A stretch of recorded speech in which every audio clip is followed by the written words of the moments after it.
Hello everyone, this is Shannon from That's So Po, and today I'm here to do a review of Last Night at the Telegraph Club by Malinda Lo, which is such a great queer historical fiction that thoroughly immerses you in that historical period. I loved it so much, so I want to tell you why I hope you will pick it up too. So first, let me tell you what the story is about. We follow Lily, who is a high school senior in the 1950s in Chinatown in San Francisco. She is slowly discovering that she is queer, which isn't very accepted in her Chinese American community, but she finds a lesbian bar called the Telegraph Club where she can explore that identity and build new friends. Content warnings for this are in the description box below. So now let me tell you about all of the reasons why I loved this book, starting with place. This book is set in San Francisco and you feel it. All of the descriptions, all of the interactions, they immerse you so much in San Francisco that you feel like you're there. You can imagine Lily's neighborhood. You can see the places that she goes. This has such an immensely strong sense of place that I think it really draws you in and makes you feel San Francisco. Relatedly, I think that the time and the politics are so strong in this. This is real historical fiction where everything is so well researched. There are a ton of research notes at the back of the book actually that really give you insight into a lot of what was informing how this book was written. But when you're reading it, you feel like you're in that time in the 1950s and understanding the politics and what's going on. So not only are you immersed in the time in terms of the clothing descriptions and the kids going to soda bars and just what they're living their daily lives as, but the politics of the time are very much a part of this story. There's actually timelines that are given in a couple of different sections talking about important political events and how they influenced these characters, their lives, their families. There's a lot of things such as World War II, such as the communist scare, the sort of McCarthyism era that was happening in the 1950s. And given that China was communist and how that affected the way that the US government was looking for people who were communist sympathizers in the Chinese American community, it was so fascinating. I thought that that was a really good part of the story.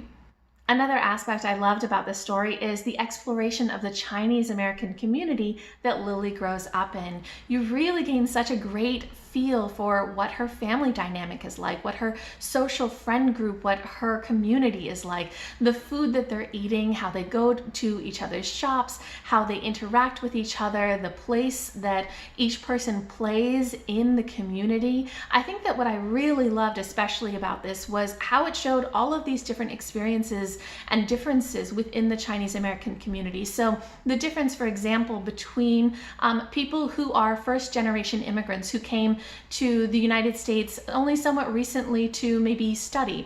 Lily's dad, for example, is a doctor who came from China to the US to study and then ended up becoming a doctor there.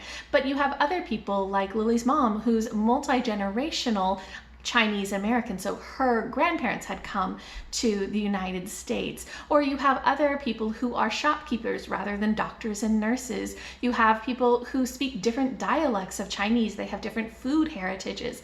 There's so much in this that is about all of these differences and interactions in the Chinese American community in San Francisco. And it also talks about a lot of the sort of political things that especially affect that community. So like I mentioned, McCarthyism, but also things like the Chinese Exclusion Act and Paper Sons. Paper Sons are basically a lot of Chinese men who, after the 1906 earthquake in San Francisco destroyed many birth records, took on false identities so that they could claim to be some of those people who were born in America and then moved to the US so that they could have opportunities there.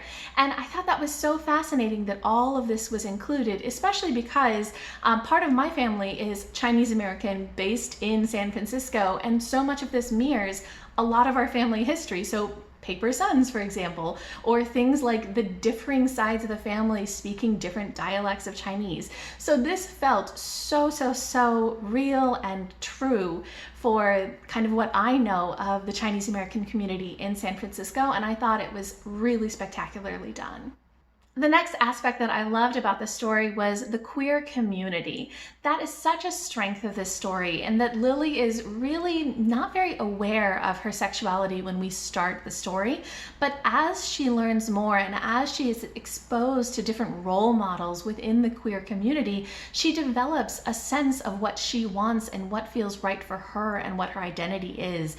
And I love the way that the other members of the community welcome her in and help her understand those feelings inside of her and what's going on. It's a really beautiful sense of community and of mentorship, and I loved that. And lastly, I really loved the characterization of Lily and the writing and how beautiful and slow and quiet so much of this is. Even though Lily is going through a lot of different changes, she's a very private person. A lot of what's going on for her is very internal, and she's not somebody who is, a big rebel, even though what she's doing could be considered very, very much not accepted by her family and her community.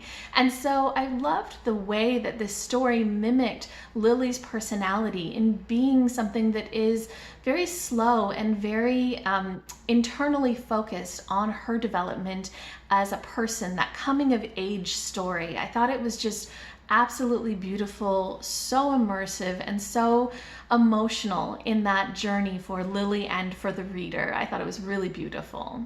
Overall, I think that Last Night at the Telegraph Club is such a great, extremely well-researched historical fiction that especially focuses on maybe a time period and communities that we don't see as much in historical fiction. I thought it was fantastically written, so immersive, and just really it stole my heart. So if you guys have read this book, if you have any thoughts, any recommendations, if you'd like to pick up the book, anything at all, just leave me a comment down below.